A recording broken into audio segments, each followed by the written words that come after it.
नमस्कार मित्रों, जय श्री कृष्ण, राधे राधे, सत श्री अकाल।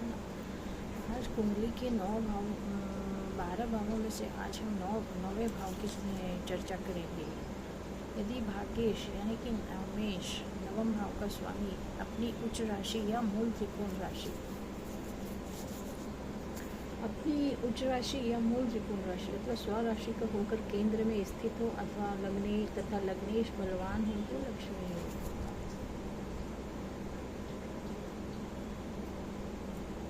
लक्ष्मी योग रखने वाले जातक गुण संपन्न एवं धनवान होते हैं। अपने बाहुबल से पृथ्वी को जीतते हैं तथा उन्हें हर कार्य में सफलता मिलती है।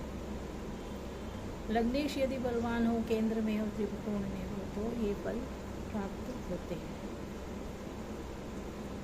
युद्ध में भी जातक को ख्याति मिलती है। ऐसे जातक में भाषण देने की अद्भुत क्षमता होती है तथा लोगों को अपने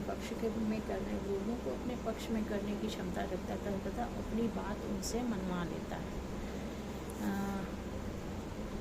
ऐसा जातक गुणी, चतुर तथा योग्य, संकटों में भी तथा विपरीत परिस्थितियों में भी वह कभी घबराता नहीं है। ऐसा जातक को हम लोग कह सकते हैं कि उसे भाग्य का पूरा साथ मिलता है तथा विकट परिस्थितियों में भी वह कोई न कोई रास्ता निकाल लेता है।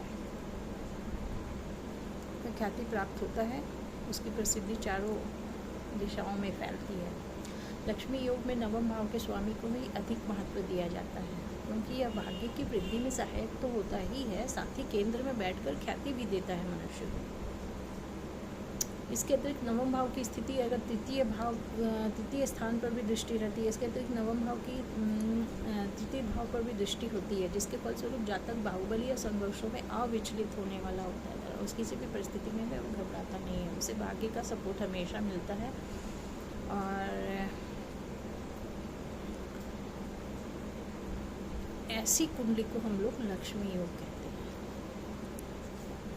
नवम भाव का स्वामी यदि चंद्रमा केंद्र स्थान अर्थात सप्तम भाव में हो तो उसे ने लग्नेश से भी संबंध स्थापित किया है। नवम भाव का स्वामी अगर केंद्र में हो, लग्न में हो, त्रिकोण में हो तो भी यह फल प्राप्त होता है। नवमेश सप्तम स्थान में अगर उच्च का होकर पड़ा है तो लग्नेश मंगल भी पूर्ण बलशाली हो और अतः यहाँ प्रबल लक्ष्मी योग सिद्ध होता है। नवम भाव का स्वामी अगर लग्न में हो, केंद्र में हो, त्रिकोण में हो, नवमेश केंद्र या त्रिकोण में हो तथा लग्न स्थान पर दृष्टि रखता हो या देख रहा हो, लग्नेश शुक्र और अपनी राशि में हो तो उच्च राशि पर स्थित हो तो भी यही फल होता है। समझते ये तीनों भी लक्ष्मी योग कहे जाते हैं। साधारण कोटि में ही ये योग है। शुक्र, नवमेश और लग्नेश ही धन कारक मानता है। शुक्र, नवमेश और लग्नेश ही धन कारक ग्रह माने जाते हैं।